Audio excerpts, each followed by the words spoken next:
This episode of Bartholomew Town is brought to you by the University of Rhode Island Online, Newport Film, Navigant Credit Union, Half Street Group, and Health Source RI for employers. Bartholomew Town. So last week I had a chance to attend the Global Trade Summit up at Bryant University. First of all, shout out to everybody at Bryant and the Chafee Center up there. Great event, really dynamic, very interesting and relevant panel discussions, even some of the breakout stuff, even some of the informal stuff, just some of the conversations that I was able to have with people kind of on the side from all over the place, a lot of international players and certainly locally as well. Some good remarks from Governor McKee and Lieutenant Governor Sabina Matos, really touching down on, look, I think the thing that we can look at here in Rhode Island, and oftentimes we do, are economic development problems. Most recently would be Hasbro, right? You can also throw some of the challenges around offshore wind into that, or just the general moan and groan that we hear about Rhode Island. And I think it was a really good day for Rhode Island, at least the day I was at the Global Trade Summit. It was a multiple-day event. I was there last Thursday. But just recognizing that Rhode Island has a pivotal role, not only on a regional economic and national economic level, but on a global level. And also that there's a lot of potential that isn't tapped into. And some of the things that we want to think about as we position ourselves going forward on an international economic development level, I think the big takeaway for me actually came from the keynote address from Jim Keyes. Now, he's kind of a celebrated keynote speaker and former CEO of both 7-Eleven and Blockbuster. And his stories were fascinating because they talked about business success and failure. Coming up in a moment, I'm going to play you an interview that I did with Jim in one of the breakout rooms during the summit. But there was something that Jim said that really overlapped with Governor McKee's remarks, and I think just a general flavor that we have here in Rhode Island, or at least we should, which is that we need to have a much stronger cultural connection to those locations that we want to do business with. I think of Lieutenant Governor Matos noting some of the trade options and trade availability with the Dominican Republic, for example. But something that Keyes really emphasized was how critical it is to, obviously on a language basis, but on a much more significant and detailed cultural basis, we really need to understand and have representation within government, honestly, those partners that we want to identify on an international basis and do business with. It's a basic statement, right? It's something that a lot of us think about all the time, but also we don't. And I think Rhode Island has a lot of opportunity on a number of different levels. One on, you can talk about it in the context of the blue economy or any of our other, we still have some jewelry manufacturing that's going on here, whatever it is. You pick your widget, you pick your industry.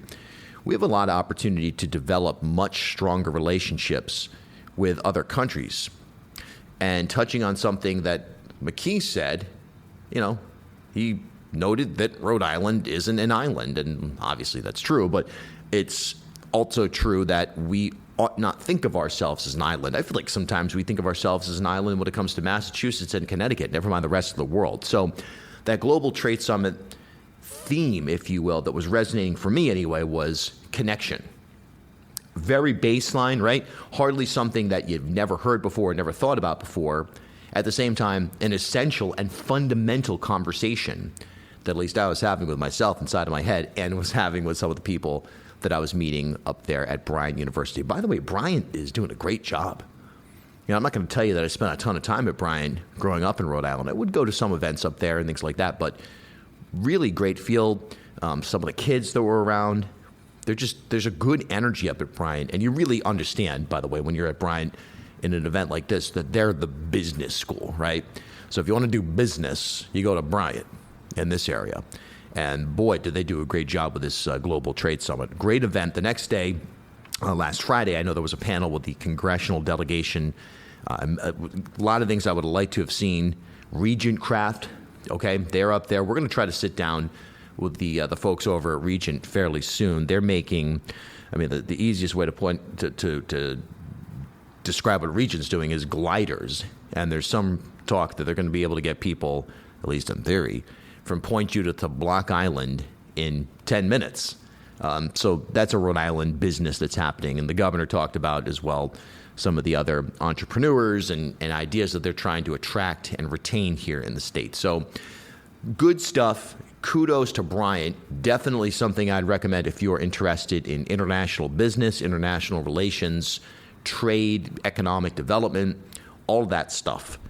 Get there next year or whenever the next summit is. I think it's going to be an annual thing. It ought to be. That definitely has a really good flavor. So, all right. So my conversation with James W. Keyes. He's a former CEO.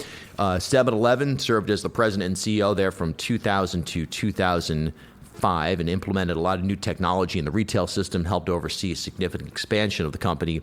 He was also the CEO of Blockbuster and the chairman from 2007 to 2011. He was really involved in attempting to turn around the company, but ultimately saw the company go bankrupt under his watch, and it was sold to Dish Network. So really good to get the background on that, by the way. A story like Blockbuster, a lot more complex than you might think it would be.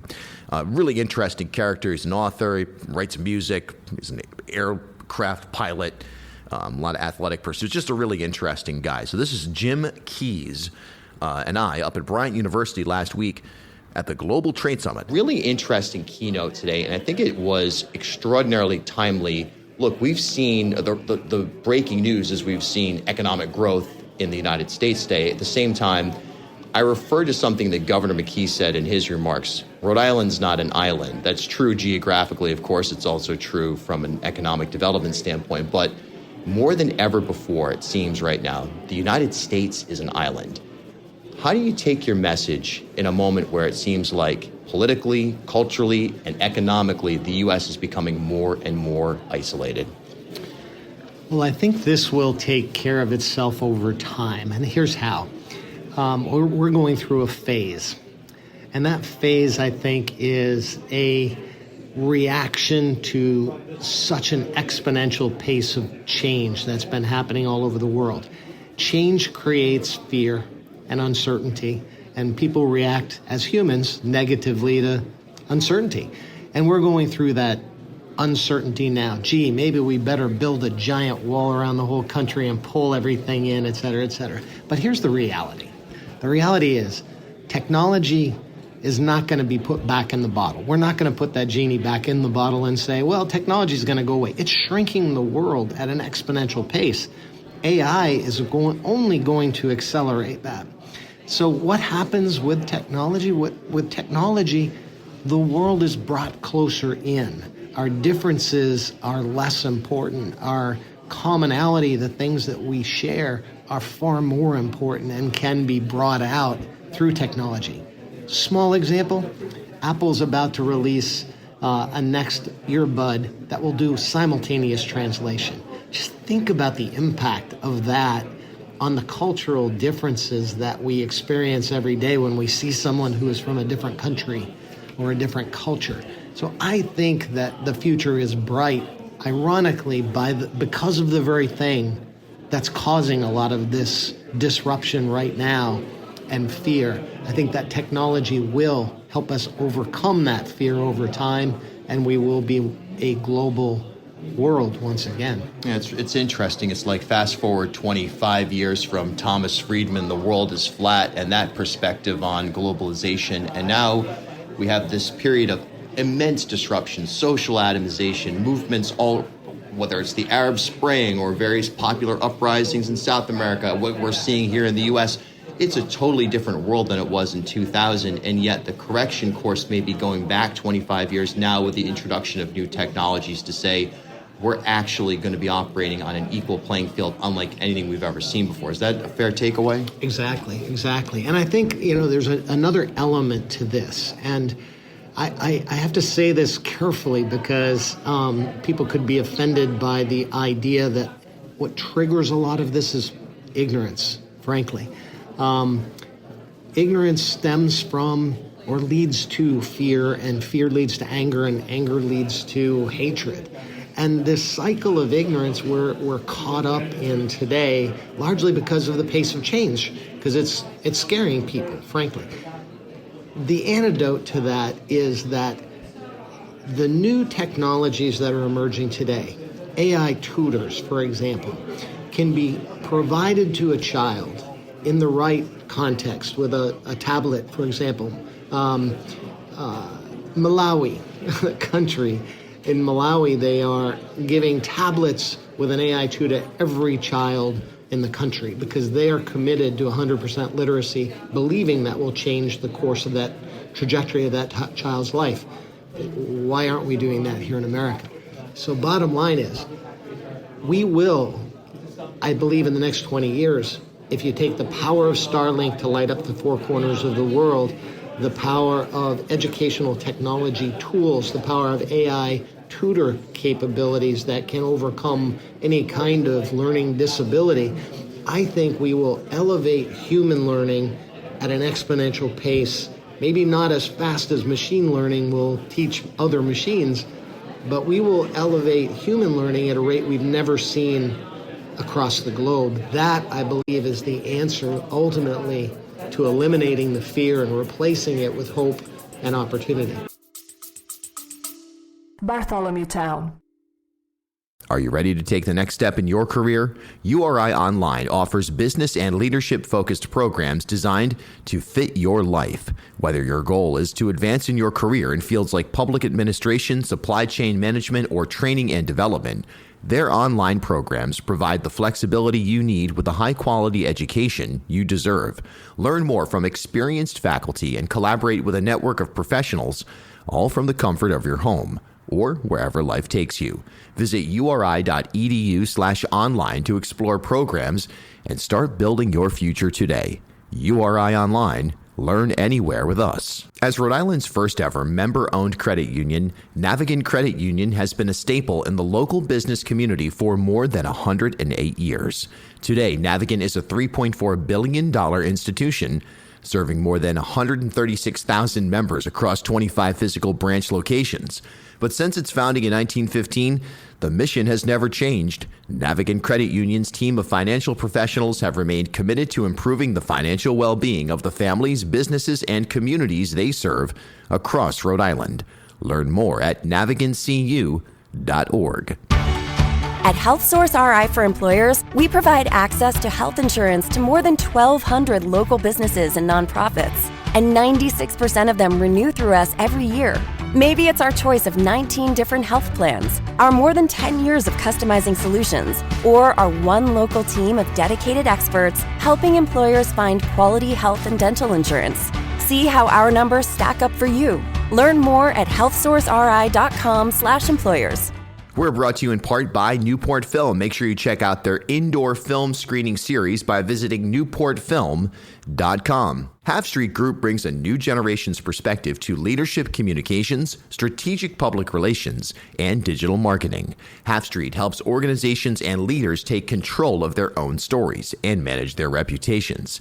They get results for their clients by focusing on audience, message, and culture, and by leveraging their decade-long relationship with media and opinion leaders in the Ocean State and throughout New England. Join me and Half Street Group founder and president Mike Rea for a conversation every month about news of the day, the hottest media analysis, and a look behind the scenes at how impactful leaders drive conversations. Learn more at halfstreetgroup.com. You mentioned in your keynote soft skills like curiosity, creativity. What's been interesting to see, at least from my perspective, I'm sure yours as well, is younger people who are accessing AI, design platforms, these types of things at a very early age. And all of a sudden you have this brilliant cycle where, yes, you're involved in hard skills, all right, how do I interface with ChatGPT or a much more advanced AI? At the same time, that allows a platform to develop those soft skills. Talk about that cycle and kind of reimagining education on a global basis with the technology you're speaking of. Yeah, exactly. You know, I'm often asked, well, isn't it just terrible that these kids are on their devices all day long and they're rotting their brains, et cetera, et cetera. I personally discovered, I put a social media site out there and I talked about 3 keys to success, and that video has over 60 million views. Now, these aren't, millennials watching. These are young people that are absorbing learnings from a guy my age. And it's just a tiny example of the power of technology to change the way we're learning, But I think that young people have an opportunity now to take that thing that's in their hand, which is ultimately a portal to unlimited learning, and to turn it into a learning device that will give them access to information that I could have only dreamed of as a child. So I am very positive about the eventual use of this technology to elevate human learning and help us overcome these silly, petty disputes that we all have, this discord today that is really irrational and irrationally caused by fear that we can overcome through knowledge. Last question, and appreciate your time very much. Rhode Island is a state that has had an economic development track record that has been very super sector oriented. Lately, it's the blue economy, which is mostly driven by wind. We've seen disruptions in the marketplace. Everybody kind of knew that was going to eventually, injunction-wise or otherwise, going to be overturned. But from your travel experience and from leading two major firms and everything that you described today, is it wise for a state, especially of the size of Rhode Island, to be investing very targeted super sectors, or is it a dangerous place to be because those super sectors are vulnerable, and now we're in this moment of vulnerability that's unprecedented? Should we be spreading out the ideas a little bit more? Fully understood you don't have a brief on exactly what Rhode Island's doing, but that's been our track record, so to speak. Well, let me start by saying I am proud of being a New Englander. I am living in Texas currently, but my roots in New England, I grew up in Massachusetts. I jokingly called it Northern Rhode Island.